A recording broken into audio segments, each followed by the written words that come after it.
Sometimes life doesn't break you, reveals how weak you really are. And if you're honest with yourself, your biggest enemy isn't the world, it's not other people, it's not your circumstances, it's you. That version of you that makes excuses, that version that hides behind fear, that version that chooses comfort over growth and calls it peace. You wake up every day, you don't evolve, you dream, you never act. Why? Because there's a weak version of you still alive, and you keep protecting it. Listen carefully. The world only respects those who are willing to destroy who they used to be. Those who burn their old identity, who eliminate weakness without mercy and rebuild themselves into something dangerous. This is not motivation. This is a warning. At some point, you have to make a decision. Either you keep living with that weak version of yourself, or you end it right here, right now, because the truth is your new life will only begin when your old self dies. There comes a moment in every person's life, a quiet, uncomfortable moment where the truth finally stops whispering and starts screaming. It doesn't come with applause. It doesn't come with warning. It comes when you're alone, when the distractions fade, when the noise dies down, and all you're left with is yourself. And in that moment, you see it. Not the version of you that you show to the world, not the mask you wear to impress people, not the illusion you've carefully built to feel safe, but the real you, the weak you, the one who hesitates when it's time to act, the one who overthinks instead of deciding, the one who waits for the perfect moment that never comes, the one who knows exactly what needs to be done, chooses comfort instead. That version of you has been running your life for far too long. And here's the dangerous part. You've started to accept it. You've started to normalize it. You've told yourself stories to protect it. I'll start tomorrow. I just need more time. I'm not ready yet. This is just who I am. No, that's not who you are. That's who you've allowed yourself to become. There's a difference, a massive one, because who you are at your core is not weak. You weren't born afraid of discomfort. You weren't born addicted to easy choices. You weren't born running away from challenges. That was learned, titioned, built piece by piece through every excuse you accepted. Every time you chose sleep over discipline, every time you chose distraction over focus, every time you chose safety over growth, you fed that weak version of yourself, you trained it, you empowered it. And now it controls you. It tells you when to stop. It tells you when to quit. It tells you what you can't do. And the worst part, you listen. But here's the truth most people will never accept. You don't rise to your goals, you fall to your habits. And your habits right now are designed to keep you weak. Look at your daily life. Look at how you spend your time. Look at what you tolerate. Look at the patterns you repeat. That's your reality, not your dreams, not your intentions. Your actions, because intentions don't build strength, oxics do. Pain does. Sacrifice does. And if you've been avoiding those things, then you've been avoiding growth. It's that simple. But let me ask you something. How long are you going to keep lying to yourself? How long are you going to pretend that you're working on it when deep down you know you're not? How long will you keep choosing temporary comfort over permanent transformation? Because every day you delay, that weak version of you gets stronger. It becomes more convincing, more dominant, more in control. Until one day you wake up and realize you've become someone you don't even respect. That's the cost. That's what's waiting for you if you don't change. And change doesn't happen by thinking about it. It doesn't happen by watching videos. It doesn't happen by getting inspired for 5 minutes. It happens when you make a decision, a real decision, the kind that cuts off your excuses, the kind that burns your escape routes, the kind that forces you to become someone else, because that's what this is about, transformation. And transformation is violent, it's uncomfortable, it's painful, it feels like losing a part of yourself because you're killing the version of you that can't survive where you're going. And make no mistake, that version will fight back. It will whisper doubt into your mind. It will remind you of your past failures. It will try to convince you to stay the same. Don't do this. It's too hard. You'll fail again. Just stay where it's safe. That voice, that's not you. That's your weakness begging to survive. And if you listen to it, You stay exactly where you are, stuck, average, forgettable. But if you ignore it, if you push through it, if you act despite it, something changes. You start to take control. You start to rebuild yourself. You start to become dangerous, not to others, but to your old habits, your old limits, your old identity. And that's when everything begins to shift. Because the moment you stop negotiating with your weakness is the moment you start stepping into your power. So understand this clearly. You cannot become strong while protecting your weaknesses. You cannot grow while staying comfortable. You cannot win while thinking like someone who's already defeated. At some point, something has to die, and it's not your dream. It's not your ambition. It's not your potential. It's that weak version of you that's been holding you back this entire time. Now, here's where it gets uncomfortable, because recognizing your weakness is one thing, destroying it is another. Most people stop at awareness. They say things like, I know I need to change, I understand my problems, I see what I'm doing wrong, but nothing changes. Why? Because awareness without action is just another form of self-deception. It makes you feel like you're improving while you stay exactly the same. And the weak version of you loves that. It thrives on fake progress, on empty promises, on delayed action. It doesn't need to stop you completely. It just needs to slow you down enough so you never become dangerous. Understand this. Your weakness is not passive, it's strategic. It adapts, it studies you, it learns your patterns. It knows exactly when you're most vulnerable, late at night, early in the morning, when you're tired, when you're emotional, when you're doubting yourself. And in those moments, it strikes. It tells you to skip the workout, to delay the work, to scroll a little longer, to rest just this once.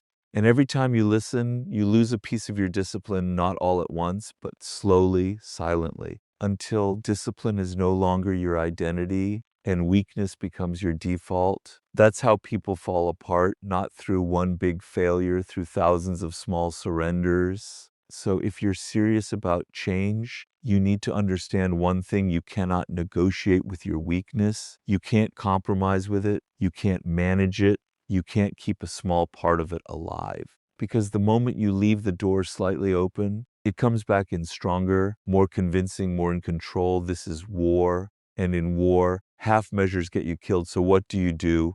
You become ruthless. Not with others, but with yourself. You start cutting off everything that feeds your weak version, the habits, the routines, the environment, the people who normalize your mediocrity. You eliminate distractions without apology. You remove comfort without hesitation, because comfort is where your weak self lives. And if you keep returning to it, you keep resurrecting the very thing you're trying to destroy. This is the part no one talks about. Becoming stronger will feel like losing your identity, because your current identity is built on weakness. Your routines, your mindset, your reactions, they've all been shaped by the easier path. So when you start changing, it feels wrong, unnatural, even painful. You'll feel resistance in everything you do. Waking up earlier, working harder, staying consistent, pulling past your limits. It will feel like you're forcing yourself. And that's exactly what you're doing. You're forcing a transformation. You're breaking old patterns, rewiring your behavior, rebuilding your identity from the ground up. And your mind will fight you every step of the way. It will try to pull you back into familiarity, back into comfort, back into weakness, because the mind values what is known over what is necessary. But growth doesn't happen in what is known. It happens in what is uncomfortable, in what is uncertain, in what demands more from you than you think you can give. So you have a choice every single day, not once, not occasionally. Every day, you either feed your weakness or you starve it. You either act with discipline or you act with emotion. You either move forward or you stay stuck. There is no middle ground, because staying the same is not neutral. It's a decision to remain weak, a decision to stay where you are, to accept less, to become less. And deep down, you know you're capable of more. That's why it bothers you. That's why there's tension inside you. That's why you feel restless, even when you're comfortable, because comfort without growth creates frustration, and frustration is a signal a signal that you're not living up to your potential. But potential means nothing if you don't act on it. It's just an idea, a possibility, and possibilities don't change your life. Decisions do. Relentless, consistent, disciplined decisions, the kind that don't depend on motivation, the kind that don't wait for the right mood, because motivation is unreliable. It comes and goes. But discipline stays, discipline builds, discipline transforms. So you need to shift your identity. Stop seeing yourself as someone who tries. Stop seeing yourself as someone who wants to improve. Start seeing yourself as someone who executes no matter what, no matter how you feel, no matter how hard it gets, no matter how long it takes, because that's the difference. The strong don't feel better than you. They don't have easier lives. They've just decided that their feelings are not in control, their actions are. And once you reach that point, everything changes. Your standards rise, your tolerance for weakness drops, your respect for yourself increases because you're no longer someone who talks, you're someone who does. And when you become that person, the weak version of you starts to fade. It loses power, it loses influence, it loses control until one day it's gone, not because it disappeared on its own, but because you killed it with discipline, with consistency, with relentless action. And in its place, you become someone else, someone sharper, someone stronger, someone focused, someone who no longer runs from discomfort but uses it, someone who no longer fears pressure but thrives in it, someone who doesn't wait but acts. And that's when you realize this was never about becoming someone new. It was about removing everything that was holding you back from who you were meant to be. And now you're standing at a point most people never reach, not because it's impossible, but because it requires something rare. Total responsibility, no more blaming, no more excuses, no more waiting, just you and the truth. By now you've seen it clearly. Your weakness was never an accident. It was built, fed, protected. And if it was built, it can be destroyed. But here's the final truth most people avoid. Killing your weak self is not a one-time act. It's a daily execution because that version of you never fully disappears. It hides, it waits. It looks for opportunities to return on your worst days, on your most emotional nights, when things don't go your way, when life hits harder than expected, and life will test you again and again and again. Not to break you, but to see which version of you shows up, the disciplined one or the weak one. And in those moments, you don't rise to some ideal version of yourself. You fall to what you've practiced. So if you've practiced excuses, you'll make them. If you've practiced quitting, you'll quit. If you've practiced avoiding pain, you'll run. But if you've practiced discipline, if you've trained yourself to act despite discomfort, if you've built habits that demand more from you, then even on your worst day, you execute. That's the difference. That's what separates people who change their lives from those who stay stuck talking about it. Because in the end, this is not about motivation. It's about identity. Who you believe you are determines everything you do.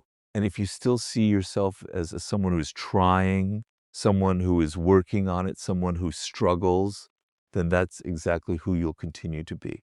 But when you decide, truly decide that you are no longer that person, your actions begin to align, your standards shift, your tolerance for weakness disappears, and suddenly things that used to feel hard become non-negotiable. Waking up early, non-negotiable. Doing the work, non-negotiable. Staying consistent, non-negotiable. Living through discomfort, non-negotiable. No debate, no hesitation, no emotional negotiation, just action. That's when you become dangerous, not loud, not arrogant, but controlled, fuck-sized, unstoppable. Because you're no longer controlled by how you feel, you're controlled by what must be done. And that level of control is rare. That level of discipline is what builds empires, changes lives, creates legends. But let's be clear, this path is not easy. You will lose people, you will outgrow environments, you will become unfamiliar, even to yourself. And there will be moments where you question everything, where you feel alone, where you feel misunderstood, where you feel like going back to comfort, going back to who you used to be, but you can't. Because once you've seen the truth, You can't unsee it once you've experienced growth. You can't fully return to weakness. You might hesitate, you might struggle, but deep down, you'll know. You'll know that going back is not an option because the cost is too high, the regret is too heavy, the thought of becoming average again is unbearable. And that's when it clicks. This isn't about proving anything to anyone else. This isn't about validation, attention, approval. This is about you, your standards, your potential, your life. Because at the end of it all, you are the one who has to live with your choices. You are the one who has to look in the mirror. You are the one who has to answer the question, did I become who I was capable of becoming, or did I settle for what was easy? And that question will follow you every day in silence, in moments when you're alone, in moments when there are no distractions left, and it's just you and your reflection. So make a decision, not a temporary one, not an emotional one, a permanent one. Decide that you are done being controlled by your weaker self. Decide that you are done negotiating with your excuses. Decide that you are done waiting, delaying, hesitating. And once you decide, prove it not with words, not with promises, but with actions, relentless, consistent, undeniable actions, day after day, moment after moment, until discipline becomes your identity, until strength becomes your default, until the weak version of you has no place left to exist. And when you reach that point, you won't need motivation anymore. You won't need reminders. You won't need someone to push you because you've become the kind of person who moves forward no matter what, who executes without hesitation, who evolves without permission. And that is power, real power, the kind that doesn't fade, the kind that doesn't depend on circumstances, the kind that comes from within. So remember this, you don't find your best self, you build it through pain, through discipline, through sacrifice. And it all starts the moment you decide to kill the version of yourself that's been holding you back this entire time.